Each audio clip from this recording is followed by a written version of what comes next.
नमस्कार स्टूडेंट, अदम्य एकेडमी के यूट्यूब प्लेटफॉर्म पे आप सभी का हार्दिक स्वागत है। आप लोगों को पीछे दिखाई दे रहा होगा, हम लोग साइंस में एक नया टॉपिक स्टार्ट करने वाले हैं और जिस टॉपिक का जो नाम है आपका वो है मानव स्वास्थ्य एवं रोग, ह्यूमन हेल्थ एंड डिजीज। इस टॉपिक के अंदर से आरएस के अकॉर्डिंग अगर हम लोग देखते हैं तो मोस्ट प्रोबेबली 2 से 3 क्वेश्चन आपके आते हैं।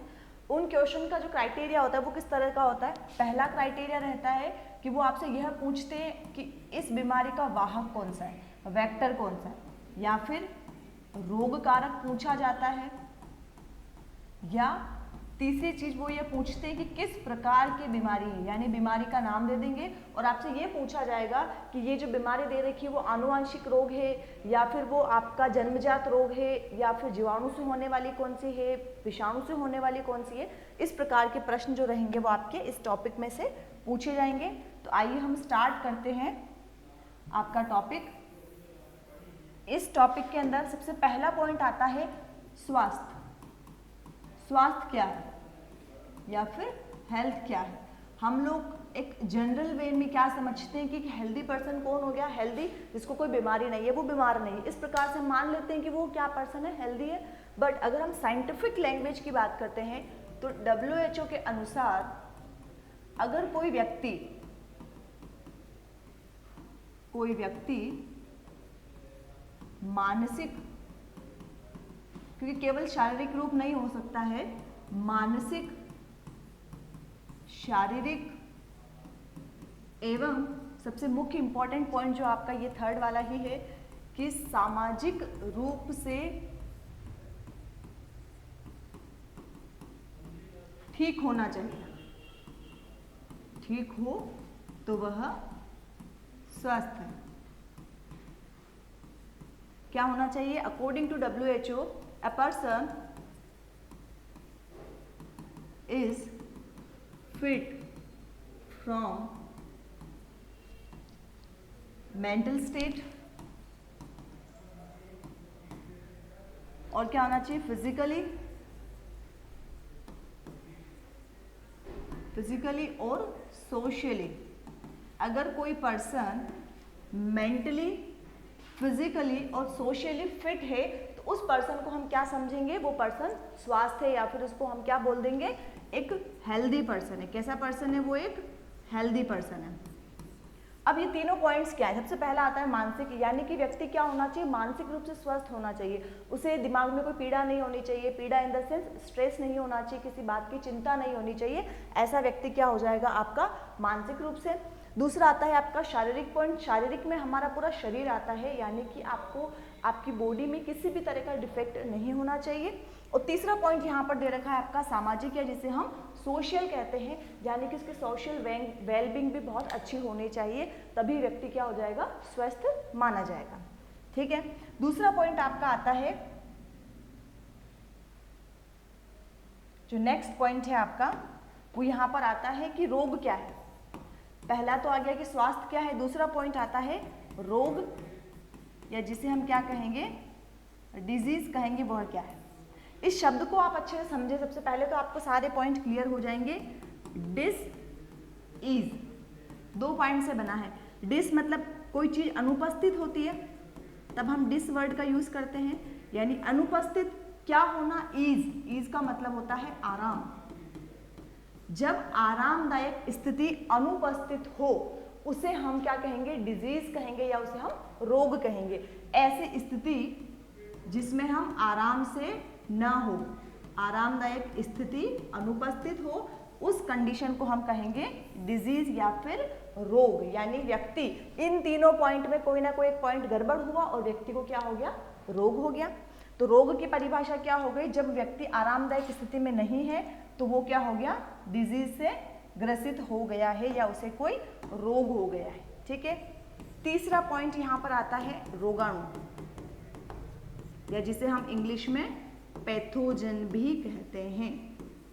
क्या होता है रोगाणु? रोग को उत्पन्न करने वाला कारक।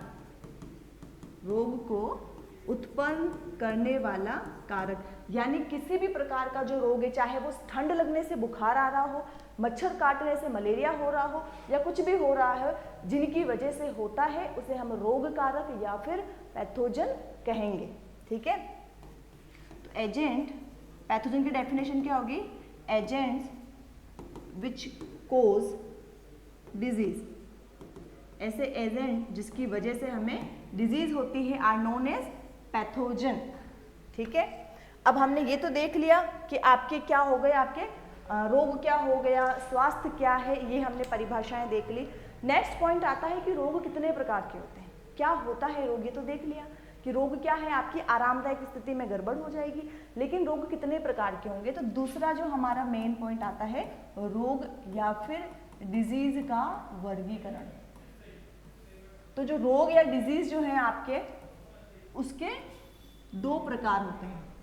इसमें हम सबसे पहला जो प्रकार देखेंगे उसे हम कहेंगे जन्मजात रोग, या इंग्लिश में हम इसे कहेंगे कॉन्जेनाइटल डिजीज।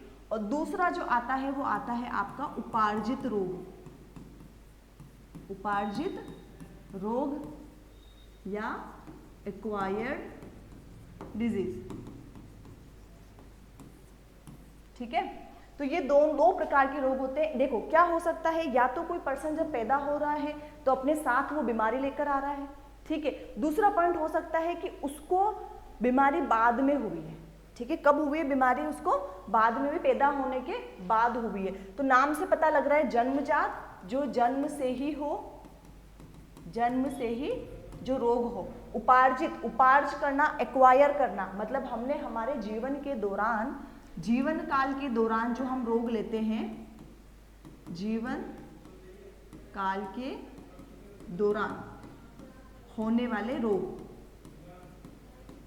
ठीक है, अब अगर हम इसको भी डिटेल में देखना चाहें कि जन्मजात रोग और कितने प्रकार के हो सकते हैं, तो जन्मजात रोग जो होते हैं ना, देखो एक तो आपको क्लियर पॉइंट समझ में आ रहा है कि ऐसी बीमारियां जो पैदा होने के साथ में हो, लेकिन इसमें फिर भी हम दो प्रकार और देख सकते हैं। तो पहला जो प्रकार आएगा इसका, वो इस प्रकार से आएगा कि ऐसे जन्मजात रोग जो आपको आपके माता पिता से मिले हैं। ठीक है, कैसे बीमारी, अगर आपके माता या पिता को बीमारी है तो वो आप में आएगी। तो ऐसे रोगों को हम कहते हैं आनुवांशिक रोग, और इंग्लिश में हम इसे कहते हैं जेनेटिकल डिसऑर्डर्स।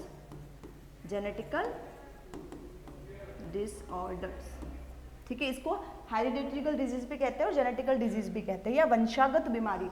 आनुवंशिक का एक और नाम लिख दो आप, वंशागत रोग, क्योंकि देखो वंश में आगे से आगे जा रहे हैं, इसलिए वंशागत रोग। दूसरा जो इसका पॉइंट आता है, वो दूसरा पॉइंट यह है कि भ्रूणीय विकास के दौरान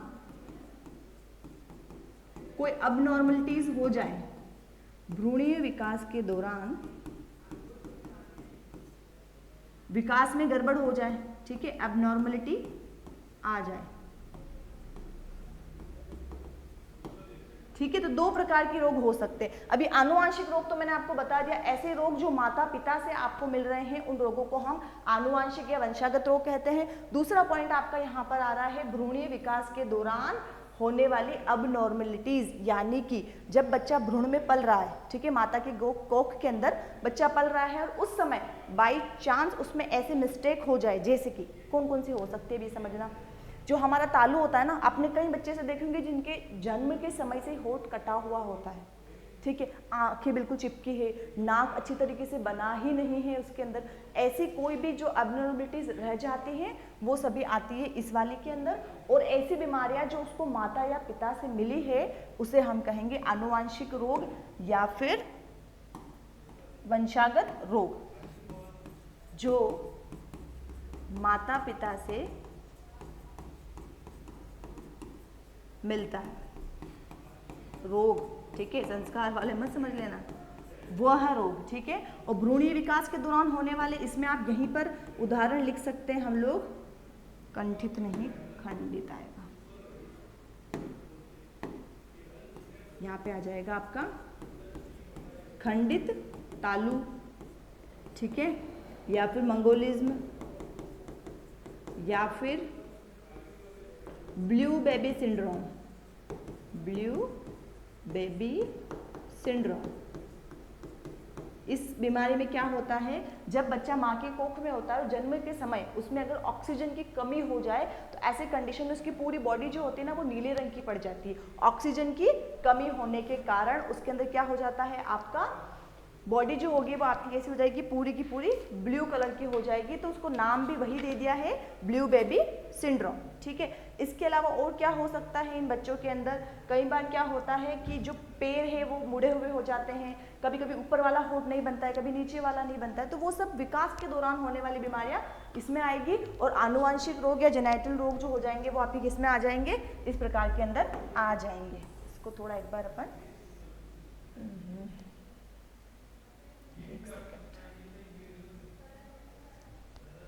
यहाँ पर हम लोग, ठीक है। तो ये दो बीमारियां हो गई। दूसरा आता है आपके उपार्जित रोग, या फिर जिसे हम क्या कहते हैं, उपार्जित रोग कहते हैं। तो उपार्जित रोग कौन कौन से होंगे एक बार उनको भी देख लेते हैं। उपार्जित रोग जो आ रहे हैं आपके,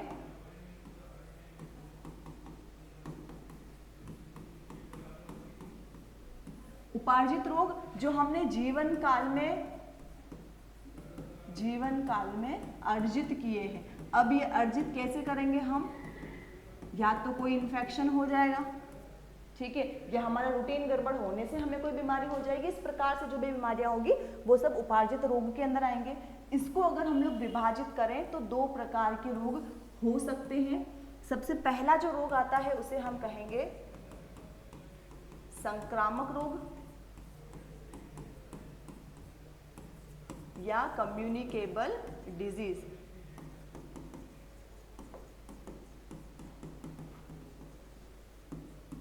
और दूसरा आता है आपका असंक्रामक रोग,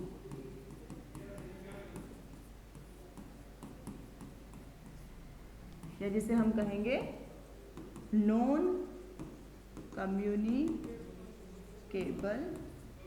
डिजीज। इनको इन्फेक्शियस और नॉन इन्फेक्शियस भी बोलते हैं। संक्रामक रोग नाम से दिख रहा है, संक्रमण उस शब्द से बना है। तो ऐसी बीमारी जो एक व्यक्ति से दूसरे व्यक्ति में फैल सकती है, कैसे जाएगी, एक से दूसरे व्यक्ति में फैलेगी। ऐसे बीमारी को तो हम क्या कहेंगे, संक्रामक रोग कहेंगे। और असंक्रामक रोग जो रहेंगे वह एक व्यक्ति से दूसरे व्यक्ति में, एक से दूसरे व्यक्ति में नहीं फैलती है, ठीक है, दूसरे व्यक्ति में नहीं फैलती है।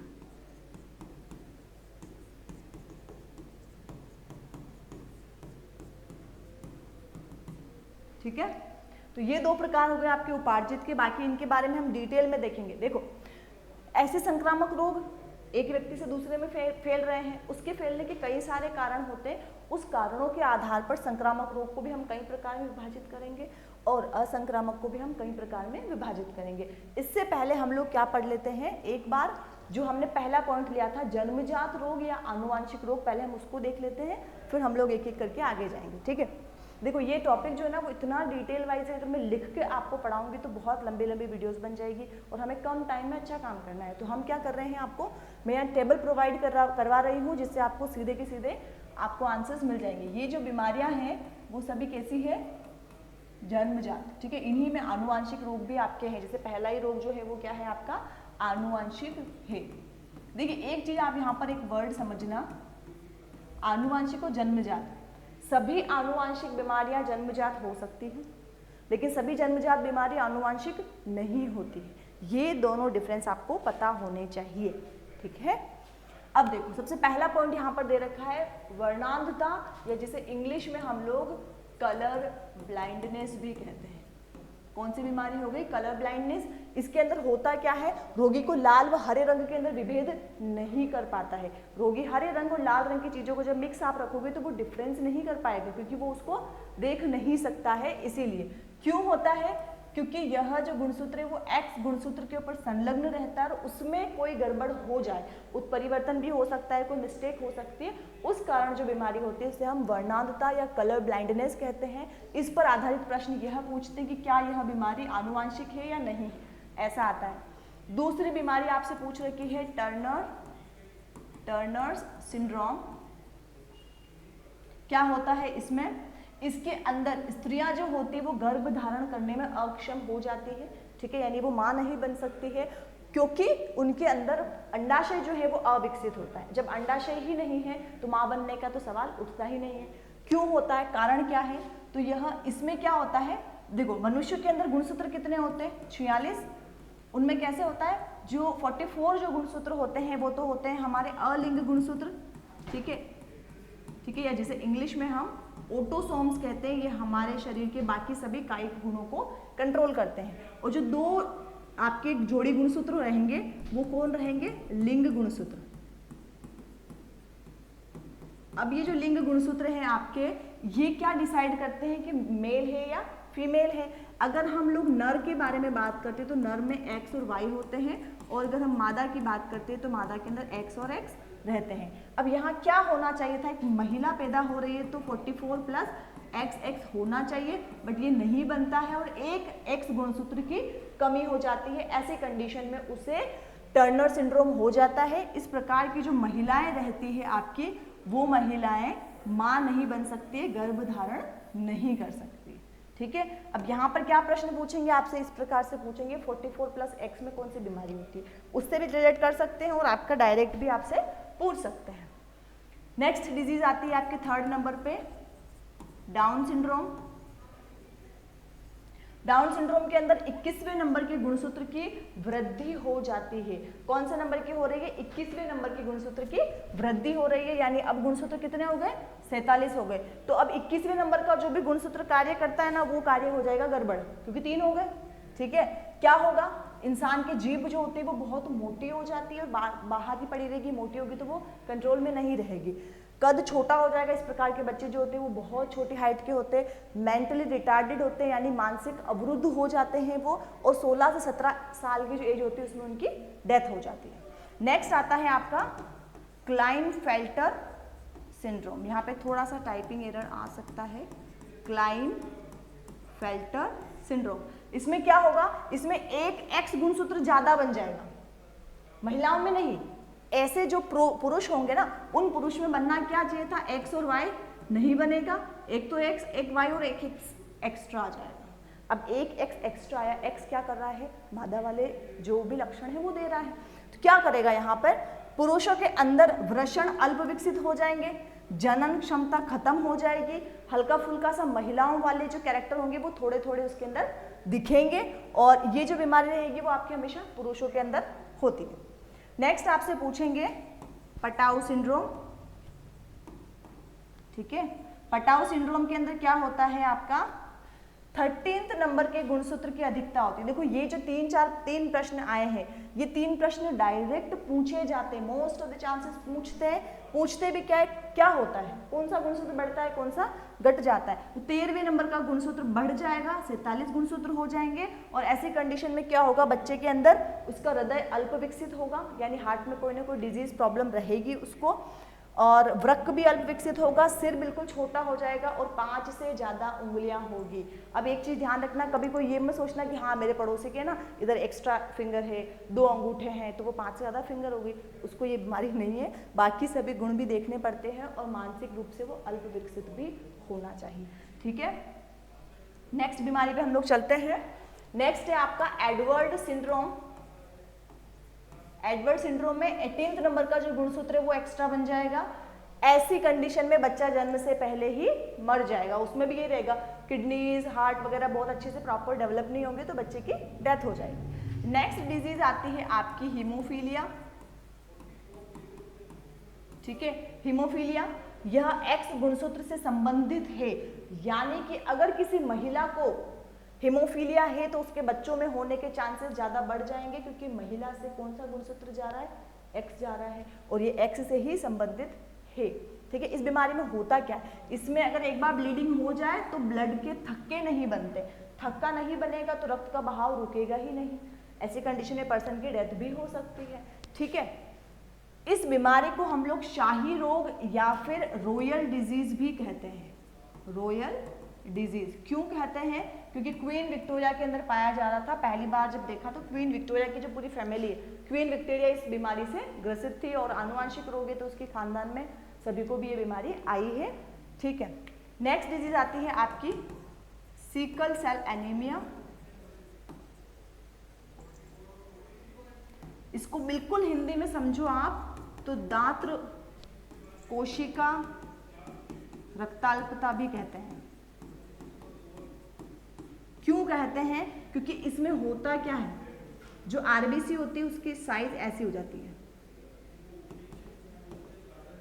चांद जैसी नहीं, मतलब कुल मिला के ऐसी सिकल टाइप, जिसे दांत्र लिखा है ना, दांत्र जो दांतली यूज करते हैं, गांव के लोग समझते होंगे इस बात को, दांतली जैसी होती है ना आपकी, उस प्रकार से आरबीसी ऐसी हो जाती है और इसकी वजह से उसमें क्या हो जाता है, रक्ताल्पता या एनीमिया हो जाता है, खून की कमी हो जाती है। तो 11वें गुणसूत्र में उत्परिवर्तन हो जाने की वजह से, अब उत्परिवर्तन में क्या होता है, उत्परिवर्तन क्या होता है पहले ये समझो आप, ठीक है। म्यूटेशन या उत्परिवर्तन जिसे हम कहते हैं, कभी भी अचानक से होने वाले परिवर्तन को हम उत्परिवर्तन कहते हैं। यह जीन डीएनए के अंदर होता है चेंजेस, और क्या होगा कि जो 11वां गुणसूत्र है उसके अंदर प्रॉपर कोई जीन है पर्टिकुलर, उस जीन में गड़बड़ होने की वजह से एक एंजाइम नहीं बनता है और उस एंजाइम की वजह से ये सारी गड़बड़ हो जाती है। ठीक है, तो अभी हमने कौन कौन से पढ़े, आनुवांशिक रोग या फिर जन्मजात रोग के बारे में पढ़ा। नेक्स्ट हम लोग संक्रामक रोग को डिटेल में पढ़ रहे हैं। ठीक है, उपार्जित रोग पढ़ेंगे। उपार्जित के अंदर हम सबसे पहला पॉइंट स्टार्ट कर रहे हैं संक्रामक रोग। तो संक्रामक रोग की परिभाषा लिख लेते हैं सबसे पहले। एक व्यक्ति से दूसरे व्यक्ति में संचरित होने वाले रोग, संचरित होने वाले रोग संक्रामक रोग कहलाते हैं। संक्रामक रोग कहलाते हैं। Disease which spread from one person to another, ऐसी बीमारी जो एक व्यक्ति से दूसरे व्यक्ति में फैलती है, उस बीमारी को हम या उस रोग को हम संक्रामक रोग कहते हैं। अब संक्रामक रोग के अंदर क्या क्या पॉइंट्स आने चाहिए, देखो संक्रामक रोग में फैलने के सबसे पहले हम ये देखेंगे कि माध्यम क्या क्या होते हैं, भाई किस माध्यम से फैलेगा। भाई कोई बीमारी है तो ऐसा हवा में तो उड़ के जाएगी नहीं, और अगर हवा में उड़कर जाएगी तो हवा भी क्या हो जाएगा, उसका माध्यम ही होगा। तो पहला क्या होगा, हवा के माध्यम से जा सकती है। दूसरा पॉइंट क्या हो जाएगा, जल के माध्यम से जा सकती है। तीसरा पॉइंट हो गया भोजन के माध्यम से जा सकती है। ठीक है, अब चौथा पॉइंट आता है किसी वाहक के साथ जा सकती है। वाहक, ठीक है, वाहक या जिसको हम वेक्टर भी कहते हैं। वेक्टर क्या होते हैं, ऐसे अब ये वेक्टर कुछ भी हो सकते हैं, जीवित भी हो सकते हैं, निर्जीव भी हो सकते हैं, लेकिन ज़्यादातर हम लोग जीवित के बारे में ही बात करते हैं। तो ऐसे सभी जीव जो किसी बीमारी के रोगजनक को लेकर दूसरे व्यक्ति में जा रहे हैं, उसे हम वाहक या वेक्टर भी कहेंगे। ठीक है, क्या कहेंगे उनको, वाहक या वेक्टर भी कहेंगे। अभी जैसे आप लोगों से कोई क्वेश्चन पूछे,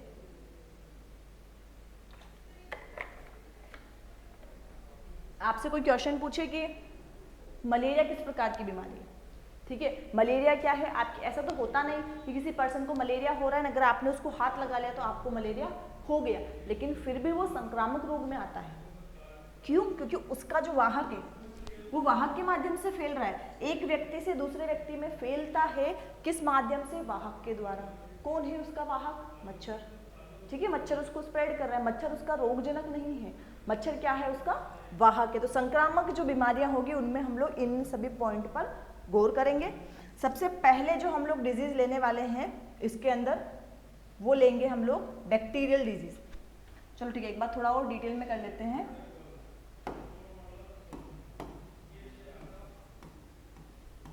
वाहक नहीं आएगा, रोगजनक के आधार पर, रोगजनक के आधार पर ये बीमारियां निम्न प्रकार की हो सकती है। क्या है, on the basis of pathogen communicable disease can be of following type। सबसे पहला टाइप इसके अंदर आएगा, हम लोग देखते हैं कि अगर बैक्टीरिया की वजह से बीमारी हो रही है तो हम उसे क्या कहेंगे, बैक्टीरियल डिजीज या फिर जीवाणु जनित रोग। कौन सी हो जाएगी आपकी, जीवाणु जनित रोग, ठीक है।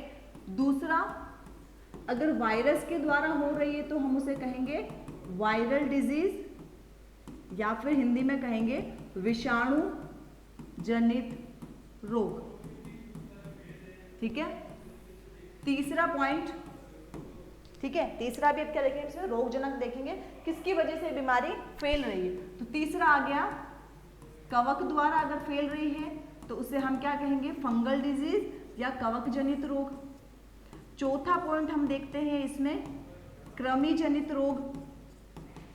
कृमि जनित को हम वर्म डिजीज भी कहते हैं और हेलमिंथ भी कहते हैं।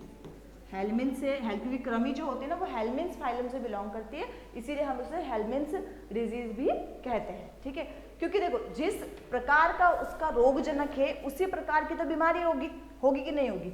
और पांचवा पॉइंट मैं यही लिख देती हूँ, पांचवा जो प्रकार हो जाएगा प्रोटोजोआ जनित रोग। ऐसी बीमारियां जो किससे हो रही है, प्रोटोजोआ से हो रही है, प्रोटोजोआन डिजीज। और इन सभी को अपन वेक्टर बोर्न डिजीज भी कहेंगे, प्रोटोजोआन वाली को, क्योंकि प्रोटोजोआ ज्यादातर खुद नहीं आते हैं, किसी न किसी वाहक के द्वारा आते हैं। और जो बीमारियां वाहक से होती है जिसे हम वाहक जनित रोग या फिर वेक्टर बोर्न डिजीज भी कहेंगे, ठीक है। तो ये तो हो गए आपके कम्युनिकेबल डिजीज के टाइप। इसमें सबसे पहला टाइप जो है हम लोग वो देखेंगे बैक्टीरियल डिजीज या फिर जीवाणु जनित रोग। इसमें भी सीधा ये करते हैं कि मैं आपको सबसे पहले रोग का नाम बता रही हूँ, रोग का कारण या फिर जिसे हम क्या कहेंगे, पैथोजन। यहाँ आपको सीधा मिल रहा है पैथोजन, और सीधा हो गया यहाँ पे नेक्स्ट रोग के लक्षण या सिम्टम्स, ये हम लोग यहाँ पर लिख देंगे। सबसे पहला जो आ रहा है फेफड़े का क्षय रोग, या जिसे हम हिंदी में या बहुत कॉमन लैंग्वेज में टीबी कहते हैं। टीबी उसका क्या है, पैथोजन है, बैक्टीरिया है जिसकी वजह से हो रहा है, और हम इसको नॉर्मली टीबी कहते हैं या क्षय रोग बोलते हैं, ठीक है, या दमा भी कहते हैं, ठीक है, दमा। अब देखो इसमें क्या होगा, टीबी के बारे में सुना होगा आप लोगों ने, पेशेंट जो होते हैं ना टीबी वाले, जब किसी को बहुत खांसी चलती है, मजाक की बात है, बहुत खांसी चलती है तुझे टीबी हो गया, यानी कि इसमें लक्षण क्या है, सबसे पहला क्या लक्षण है, इसमें बहुत ज्यादा खांसी आती है। तो प्रभावित अंग क्या हो गया, इसके फेफड़े, यानी ये क्या कर रहा है, फेफड़े या लंग्स को इफेक्ट कर रहा है। खांसी आती है, खांसी के साथ क्या आएगा, बलगम भी आएगा, ठीक है, म्यूकस, बलगम इसके अंदर बनेगा, कफ बनेगा इसके अंदर। किसकी वजह से हो रहा है, पैथोजन या रोग का कारण या रोग कारक क्या हो गया इसका, माइकोबैक्टीरियम ट्यूबरकुलोसिस, टीबी, ट्यूबरकुलोसिस से ही टीबी बना है आपका। यहाँ पर माइकोबैक्टीरियम ट्यूबरकुलोसिस नाम का जो बैक्टीरिया होता है उसकी वजह से टीबी रोग होता है। इसमें देखो पॉइंट यही है, यहाँ से प्रश्न भी सीधे यही आते हैं कि रोग जनक के नाम बताओ, तो ये नाम तो आपको रटने पड़ेंगे, ठीक है। नेक्स्ट डिजीज आती है आपकी डिफ्थीरिया। डिफ्थीरिया डिजीज जो रहती है आपकी, इसका जो बैक्टीरिया है, ठीक है, इसका जो बैक्टीरिया है उसका नाम आपका आता है, इसमें देखो एक शब्द आ रहा होगा कोरोनी, ये कोरोना नहीं है, ये क्या है आपका कोरोनी बैक्टीरियम है, ठीक है, इसको कोरोनी बैक्टीरियम डिफ्थीरिया, वही नाम है जो बीमारी का है, वही इसके रोग कारक का नाम है। इसमें क्या होता है, बुखार आता है, और ऐसा आता है कि वो मस्तिष्क पर असर कर देता है, मस्तिष्क पर असर करता है इस बुखार के अंदर। जनरली ये जो बीमारी है वो बच्चों के अंदर पाई जाती है, और इसकी रोकथाम के लिए डीपीटी का टीका लगाया जाता है। बच्चों में टीका लगता है डीपीटी का, जिसके अंदर डी का मतलब है डिफ्थीरिया, पीओटी का मतलब भी आगे है, वो हम लोग आगे देख लेंगे, तो यही सारा हो गया तो फिर आगे वापस इसको लिखवाना ही है आपको, ठीक है। इसके बाद क्या है आपका नेक्स्ट जो डिजीज है आपकी, वो है हेजा, या जिसको इंग्लिश में हम कोलेरा भी कहते हैं, और कई बार हिंदी में भी कोलेरा लिखा आता है, ठीक है। तो हेजा जो बीमारी है उसका जो बैक्टीरिया है वो है विब्रियो कोलेरा, ठीक है। विब्रियो कोलेरा नाम का जो इसका बैक्टीरिया है, उस बैक्टीरिया की वजह से कोलेरा या हेजा होता है। और इसमें क्या होता है, ठीक है, लूज मोशंस लग जाते हैं पेशेंट को, उल्टियाँ होती है, अपच की परेशानी हो जाती है, और ये जाता कैसे है, भोजन के द्वारा। कैसे जा रहा है शरीर में, यानी कि अगर आपने दूषित भोजन, खराब भोजन, पुराना भोजन कर लिया है तो उससे आपको हेजा हो सकता है। और हेजा एक टाइम पे महामारी की तरह फैला था, यानी पुराने टाइम पे हेजा जो था आपका एक महामारी की तरह सभी लोगों को होता था पहले। और एक डायलॉग भी मारते थे कि हेजा खाए तुझे, ऐसा डायलॉग मारते जो नहीं मारना चाहिए, तो उसके अंदर भी इस शब्द का यूज़ होता है। इसमें अमृत धारा नाम की एक दवाई दी जाती है जिससे थोड़ा सा इसमें क्या हो जाता है, आपको रिलीफ मिल जाता है, ठीक है। नेक्स्ट डिजीज आपकी दे रखी है कुष्ठ रोग, या जिसे हम लेप्रोसी भी कहते हैं। इंग्लिश में क्या कहते हैं इसे, लेप्रोसी। नाम से पता लग रहा होगा। कुष्ठ रोग में क्या होगा, आपका व्यक्ति जो रहेगा उसकी त्वचा पर असंवेदनशील चकत्ते बन जाएंगे। असंवेदनशील चकत्ते।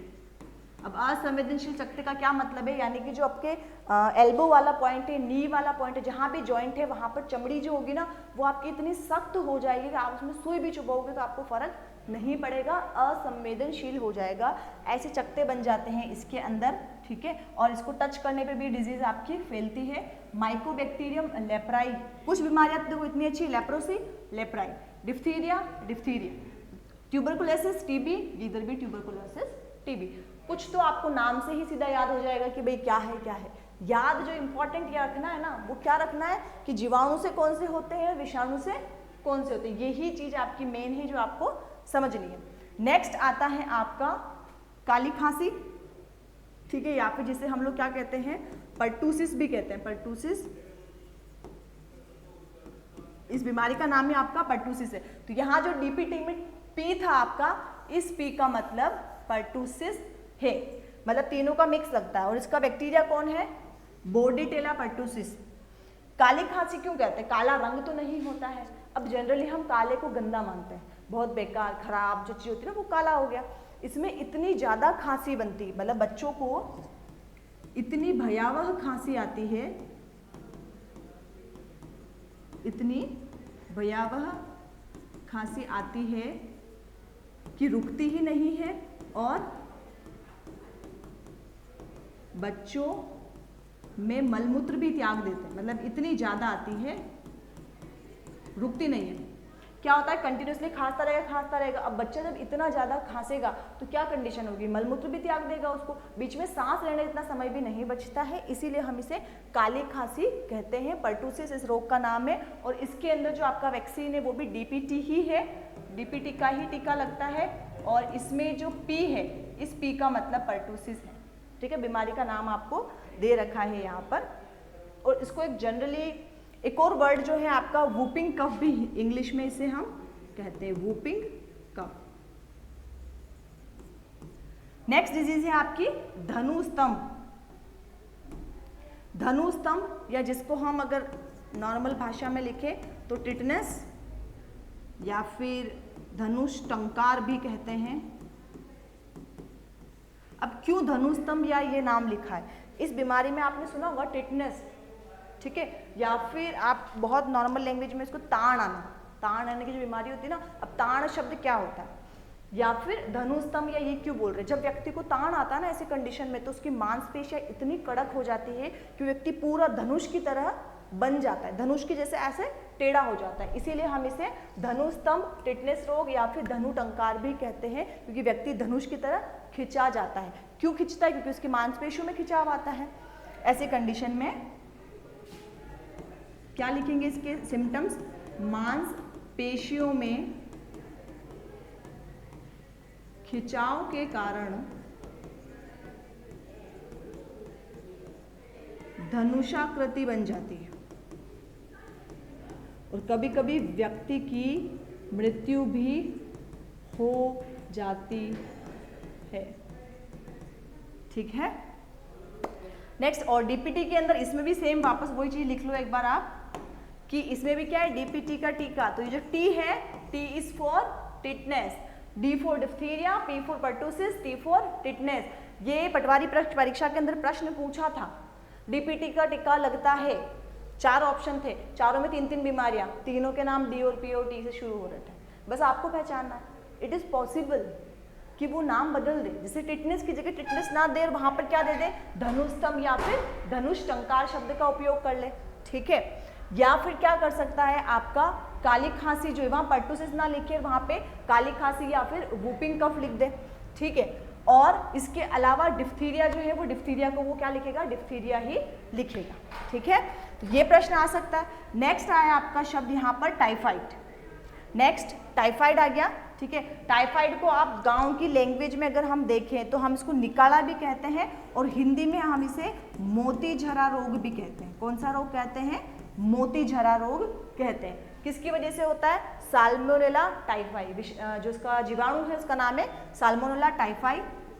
लक्षण क्या क्या है, क्या क्या होता है इसके अंदर, देखो अपच की समस्या आ जाती है, पेट दर्द होता है, ठीक है, भूख नहीं लगती है, और नॉर्मल कंडीशन हो तब कोई इश्यू नहीं है, बट हायर लेवल पे सीवियर कंडीशन पे जाने पर इंटरनल ब्लीडिंग से व्यक्ति की मृत्यु भी हो सकती है। कहाँ पर रहता है यह, तो आंत में रहता है। ये जो बैक्टीरिया है वो कहाँ रहता है, आंत के अंदर रहता है, व्यक्ति की रोगी के आंत में रहता है। बहुत नॉर्मल कंडीशन में तो ठीक है, बट अगर ये पूरी आंत को छलनी कर दे अंदर से, ऐसी कंडीशन में इंटरनल ब्लीडिंग से व्यक्ति की मृत्यु भी हो सकती है। नेक्स्ट डिजीज जो दे रखी है यहाँ पर दे रखी है आपको निमोनिया, ठीक है। निमोनिया सब लोग समझते हैं, बहुत कॉमन बीमारी है आपकी। इसका चलो टाइपिंग में थोड़ा सा एरर है, मैं इसको चेंज कर देती हूँ। इसका जो नाम है आपका स्ट्रेप्टोकोकस, स्ट्रेप्टोकोकस, ठीक है, इसको आप यहाँ से हटा देना। स्ट्रेप्टोकोकस न्यूमोनिया, यानी इसका जो जीवाणु है वो भी क्या है आपका स्ट्रेप्टोकोकस न्यूमोनिया है। कभी कभी क्या होता है इसमें वायरस भी मिक्स होता है, तो दोनों कंडीशन में भी बीमारी हो सकती है और एक भी अकेली में भी हो सकती है। क्या होता है, फेफड़ों में पानी बढ़ जाता है या संक्रमण, पानी नहीं होता है वो जनरली म्यूकस होता है, ठीक है। तो इसमें खांसी वगैरह होती है, जुकाम हो जाता है, बुखार हो जाता है, और कई बार निमोनिया की कंडीशन ज़्यादा हायर होने पर उसकी व्यक्ति की डेथ भी हो सकती है, ठीक है। एक डिजीज आपकी थोड़ी सी यहाँ पे नीचे आ रही, मैं इसको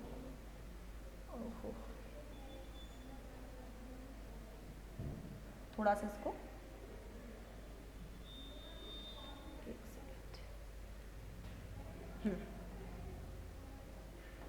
ठीक है।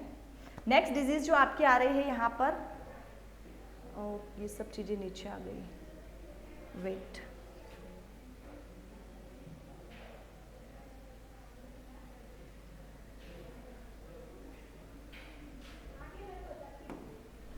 एक सेकेंड, ठीक है, ये यहाँ पर है। नेक्स्ट डिजीज में इसको ऊपर ही कर देती हूँ, यहाँ पर 8th नंबर पे आपकी डिजीज लिखी हुई है और मैं इसको अलग से लिखवा देती हूँ।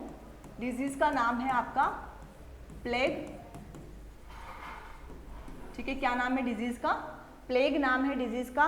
सुना होगा आप लोगों ने, कोविड टाइम पे बहुत सारी अफवाहें भी आई थी कि हर 100 साल में कोई ना कोई महामारी आती है वगैरह, ये सारी चीजें। उसके अंदर प्लेग नाम से एक बीमारी सुनी होगी और बहुत ज्यादा ये परेशान करिए। लोगों से पूछो प्लेग क्या होता है तो चूहों से होता है, नहीं, चूहों से नहीं होता है।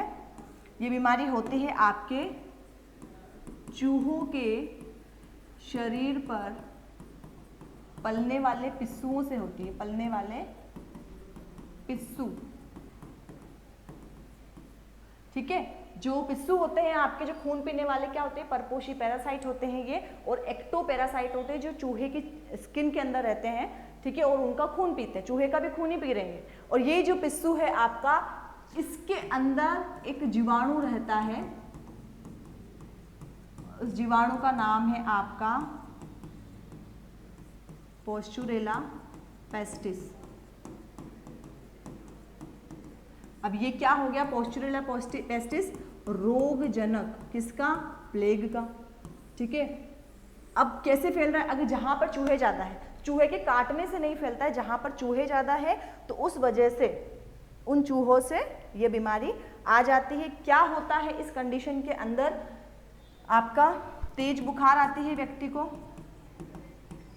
सिंपल है, नॉर्मल, जनरली कोई भी बीमारी होती है, आपको किसी भी प्रकार का रोग होता है या किसी भी प्रकार का संक्रमण होता है तो हमारे जो ब्रेन है उसके अंदर हाइपोथैलेमस मौजूद रहता है और वो हाइपोथैलेमस सबसे पहला काम ये करता है कि आपकी बॉडी के अंदर हीट को बढ़ा देता है, जिससे बॉडी को लगता है कि ठीक है जो भी चीज़ आई है बाहर से उससे फाइट करने का काम कर लेगा। तो तेज बुखार आता है, गर्दन में गिठाने बन जाती है, ठीक है, और व्यक्ति की मृत्यु भी हो सकती है। इसके अंदर होती थी पहले के टाइम पे, बहुत व्यक्ति मरे हैं। तो ये कौन से नंबर की थी डिजीज़, हम लोगों ने 8वें नंबर की डिजीज़ थी, क्योंकि उधर टेबल कंप्लीट नहीं आ रही थी तो मैंने आपको यहाँ लिखवा दिया, ठीक है। एक बार वापस चेक कर लेते हैं। हाँ, इसके बाद आपकी 9वें नंबर की थी प्लेग, न्यूमोनिया तक पढ़ लिया था। नेक्स्ट हम लोगों ने क्या पढ़ लिया, प्लेग पढ़ लिया, कितने नंबर का था, 9th नंबर का। तो कितनी हमने 9 बैक्टीरियल डिजीज़ पढ़ ली है। प्रश्न जो आएंगे वो इसी प्रकार से आपके पूछे जाएंगे, ठीक है। नेक्स्ट डिजीज हम लोग स्टार्ट करते हैं विषाणु जनित रोग। विषाणु जनित रोग, या जिसे हम क्या कहेंगे इंग्लिश में वायरल डिजीज, ठीक है। ऐसे रोग जो किसके द्वारा होते हैं, विषाणुओं के द्वारा होते हैं। एक बार थोड़ा सा विषाणु को पढ़ लेते हैं कि विषाणु क्या होते हैं, उसके बाद हम लोग इसको आगे कंटिन्यू करेंगे। तो विषाणु जो है आपके वायरस जो होते हैं वो कैसे होते हैं, सूक्ष्म जीव, जीव भी नहीं बोल सकते वैसे बट हमें लिखना ही पड़ेगा, कण बोल सकते हैं हम इसे, क्योंकि जो विषाणु होते हैं वो क्या होते हैं, जीवित व निर्जीव के बीच की कड़ी होते हैं। क्या होते हैं, जीवित व निर्जीव के बीच की कड़ी होते हैं। जैसे ये किसी जीवित के शरीर में जाएंगे जीवित जैसा कार्य करेंगे और निर्जीव में जाएंगे निर्जीव जैसा कार्य करेंगे। इसीलिए क्या हो गए, जीवित और निर्जीव के बीच की कड़ी है, तो हम ना तो इसे जीवित बोल सकते हैं ना हम इसे क्या बोल सकते हैं, मृत बोल सकते हैं, ठीक है। वायरस की डिस्कवरी किसने करी थी, तो डिमिट्री इवानोव्स्की, भी वह पूरा लिखना होता है बट आधा ही आता है। इन्होंने किसमें करी थी, TMV, तंबाकू के मोज़ेक वायरस को सबसे पहले ढूंढा था। तंबाकू के मोज़ेक वायरस को, TMV की फुल फॉर्म यहाँ लिख देती हूँ, टोबैको मोज़ेक वायरस, यानी सबसे पहली बार किसमें ढूंढी थी, इसके अंदर सबसे पहली बार विषाणु की खोज करी थी डिमिट्री इवानोव्स्की ने। इन्होंने ही सबसे पहली बार विषाणु को ढूंढा था। अब हम लोग पढ़ते हैं विषाणु जनित रोग। विषाणु जनित रोग के अंदर सबसे अच्छा रोग, मतलब अच्छा नहीं, जिसको आप बहुत अच्छे से जानते हो, वो रोग है आपका कोरोना, कोविड, जिसको हमने बहुत ज़्यादा भुगता है। अभी हम लोग इसके अंदर कोविड की बात नहीं करेंगे। कोविड के लिए मैं एक छोटा सा एक वीडियो अलग से बना दूंगी जिसमें कोविड के बारे में और एक अभी जो आपके लंपी डिजीज आई थी उसके बारे में मैं आपको डिटेल में बता दूंगी। यहाँ पर आपको केवल ये चीज़ें देख लेते हैं। सबसे पहला आता है वायरस की वजह से होता है सामान्य जुकाम, या जिसे हम कॉमन फ्लू या कॉमन कोल्ड भी कहते हैं। किसकी वजह से होता है, राइनो वायरस की वजह से होता है। राइनो वायरस क्या होता है, जुकाम होता है, खांसी आती है, बुखार आता है, कॉमन चीज होती है, ये मौसम बदलने पे होती है राइनो वायरस की वजह से। एक को आई, घर में सबको होगा, ठीक है, एक को जुकाम हो रहा है, दूसरे को होगा, तीसरे को भी होगा, क्योंकि ये संक्रामक रोग है। नेक्स्ट आता है आपका छोटी माता, या जिसे हम चेचक भी बोलते हैं, small pox. Chicken pox, small pox दोनों ही वेरियोला वायरस से होता है, इसीलिए मैंने यहाँ पर एक के बारे में ही लिखा है। तो वेरियोला वायरस एक जो वायरस है उसकी वजह से ये फैलता है। अभी क्या होता है, सिम्टम्स क्या होते हैं इसमें वो देख लेते हैं कि शरीर पर लाल दाने बनते हैं, शरीर पर लाल दाने बनते हैं, और क्या होता है, बुखार आता है, कभी कभी उल्टी, लूज मोशन वगैरह वो सभी चीज़ें भी इसमें हो जाती है। मोस्टली बुखार आता है, शरीर पे लाल दाने बन जाते हैं, रैशेस बन जाते हैं, और ये ऑटोमेटिक रिकवर हो जाता है। इसको लेके बहुत सारी मान्यताएं भी हमारे गांव के अंदर की माता जी निकल रहे हैं। एक बार जिसको माता जी निकल गए लाइफ टाइम उसको प्रोटेक्शन मिल गई, उसको वापस से कोई बीमारी नहीं होगी उस टाइप से। नेक्स्ट डिजीज आती है आपकी रेबीज। बहुत ही खतरनाक बीमारी है। किससे होता है? रेबीज वायरस की वजह से होता है। जो बीमारी का नाम है वही वायरस का नाम है, रेबीज वायरस की वजह से होता है।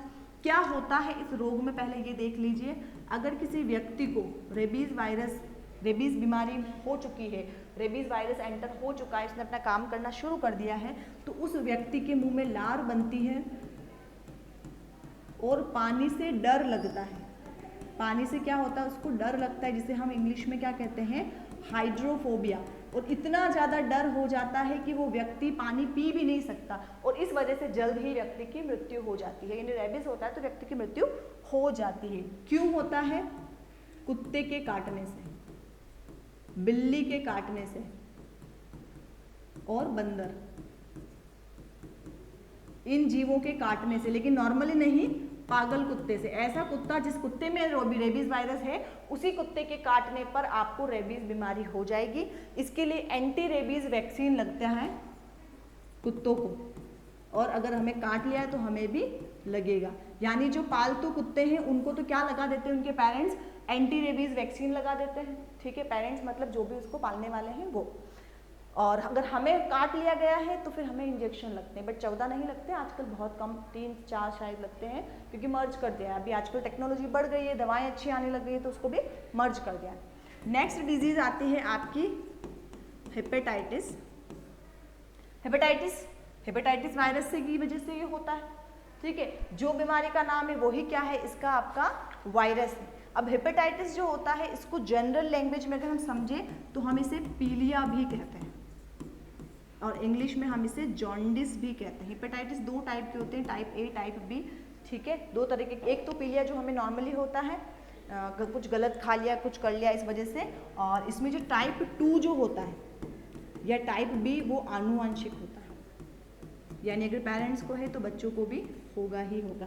टाइप ए वाला दूषित खाने की वजह से हमें जो होता है पीलिया नॉर्मली, वो होता है। तो इसमें क्या होगा ऐसी कंडीशन में? मूत्र, त्वचा और आंखों का रंग लाल हो जाए, सॉरी पीला हो जाएगा, पीला हो जाएगा। क्यों? क्योंकि ये रोग किसको इफेक्ट कर रहा है? यकृत को। यकृत में 2 प्रकार की कोशिकाएं पाई जाती है, बिलिरुबिन और बिलिवर्डिन।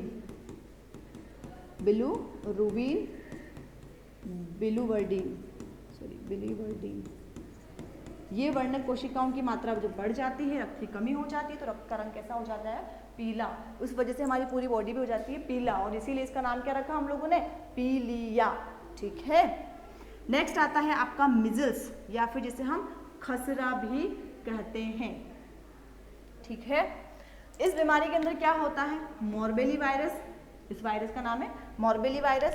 क्या होता है इस बीमारी में? बच्चों में ज़्यादातर ये पाया जाता है, और इसमें आपका शरीर पर दाने चकते बन जाते हैं, शरीर पर लाल रैशेस बनते हैं, दाने बन जाते हैं, चकते बनते हैं, और बुखार आता है। उसे हम खसरा रोग कहते हैं। खसरा रोग के लिए MMR का वैक्सीन लगता है। ठीक है, उस M में से आपका क्या है? मिजल्स या फिर खसरा है। ठीक है, नेक्स्ट डिजीज आती है आपकी पोलियो। पोलियो जो बीमारी है सबने सुना होगा, पोलियो की 2 बूंद जिंदगी की, बहुत अभियान चला है, बहुत कुछ हुआ है, हमने सुना भी है इस बारे में। 2010 में वैसे तो पोलियो मुक्त भारत हो चुका है, लेकिन फिर भी डिजीज है तो हमें पढ़ना पड़ेगा। पोलियो वायरस कहाँ पर रहता है? मिट्टी के अंदर रहता है। ठीक है, मिट्टी में रहता है ये वायरस। व्यक्ति का क्या इफेक्ट होता है? तंत्रिका तंत्र, और बीमारी में होता क्या है? विकलांगता आ जाती है, विकलांगता आ जाती है, हाथ या पैरों में विकलांग हो जाता है। क्या करते हैं हम इसमें? ओरल वैक्सीन लगता है, इसमें मुख द्वारा पोलियो की दवा दी जाती है, इसे हम ओरल वैक्सीन या फिर OPV कहते हैं। OPV का मतलब हो गया ओरल पोलियो वैक्सीन। ठीक है, OPV मतलब ओरल पोलियो वैक्सीन। नेक्स्ट आती है आपके गलसुआ या मम्स। ठीक है, हिंदी में गलसुआ, नाम समझो, गलसुआ, गल सूज गया है, गला सूज गया है, मतलब गल मतलब गला सूज गया है। ऐसी कंडीशन जिसमें आपके गले में यहाँ पे टॉन्सिल्स टाइप से गलसुए जैसे रोग हो जाता है। इसमें होता क्या है? मतलब मम्स वायरस की वजह से फैलता है, और गले में क्या हो जाता है? आपके सूजन आ जाती है, या गले में जो आपकी छोटी छोटी सी आपको गिठाने महसूस होती है, पर वो सूजन की वजह से होती है। यहाँ लिखते हैं गले में पैराटॉइड ग्रंथि के पास, पैराटॉइड ग्रंथि के पास सूजन, कान के जस्ट पास होती है वो सूजन आ जाएगी यहाँ पर, इस जगह पर, ठीक है। इसको हम गलसुआ रोग कहते हैं, ठीक है। नेक्स्ट सबसे लास्ट आपकी डिजीज दे रखी है इसके अंदर एड्स, वो मैं अलग से यहाँ पर आपको एक्सप्लेन कर देती हूँ। एड्स का अगर हम फुल फॉर्म देखें तो एक्वायर इम्यूनो डेफिशिएंसी सिंड्रोम। अब सिंड्रोम शब्द जो है ना वो एबनॉर्मलिटीज के लिए, समूह के लिए यूज में लेते हैं, तो यानी कि ये एक बीमारी नहीं है, बीमारियों का समूह है, ठीक है। एक्वायर्ड का मतलब होता है उपार्जित, इम्यूनो का मतलब होता है प्रतिरक्षा तंत्र, लिख देते हैं पूरा इसको, कमी। इस बीमारी में क्या होता है, आपके शरीर में जो उपार्जित प्रतिरक्षा तंत्र है उसका ह्रास हो जाता है, उसकी कमी हो जाती है। अब ये उपार्जित प्रतिरक्षा तंत्र क्या होता है, पहले ये समझो। हमारे शरीर में जो इम्यून सिस्टम या प्रतिरक्षा तंत्र जो होता है वो दो प्रकार का होता है। कैसे होता है? दो, एक तो इनबॉर्न और एक हो गया आपका उपार्जित या जिसे हम एक्वायर्ड कहते हैं। ये वापस वैसे ही हो गया जैसे हमने रोग पढ़े थे, इनबॉर्न या जिसे हम जन्मजात कहते हैं। तो एक तो जो होता है जो हम जन्म से अपने साथ लेकर आए हैं, पैदा हुए तब से। दूसरा होता है एक्वायर्ड, यानी जो हम जीवन काल के अंदर खुद अपना इम्यून सिस्टम स्ट्रांग करते, नहीं कहते आपका इम्यून सिस्टम स्ट्रांग हो जाएगा, ये करो वो करो, तो वो ही चीज़ है उपार्जित। उपार्जित में जब गड़बड़ होती है तो आपको जल्दी से बीमारियां लग जाती है और यही सबसे ज़्यादा बीमारियों में फाइट करता है, ठीक है। तो जब यह कम हो जाएगा उस बीमारी को हम एड्स कहते हैं। एड्स में बहुत सारी बीमारियां मिक्स होती है। अब रोगजनक क्या है? तो रोगजनक है आपका HIV, ह्यूमन इम्यूनो वायरस। ऐसा वायरस जो ह्यूमन के इम्यून सिस्टम को इफेक्ट कर रहा है, उस वायरस को हम HIV कहते हैं, ठीक है। लक्षण क्या है? मरना, ठीक है। मरना कोई लक्षण नहीं है। क्या होता है जनरली, इसमें भूख नहीं लगती है, क्योंकि इसमें मर जाते हैं, इसीलिए मैंने कहा भूख लगना बंद हो जाती है, बहुत कम लगती है। वजन कम हो जाता है। प्रतिरक्षा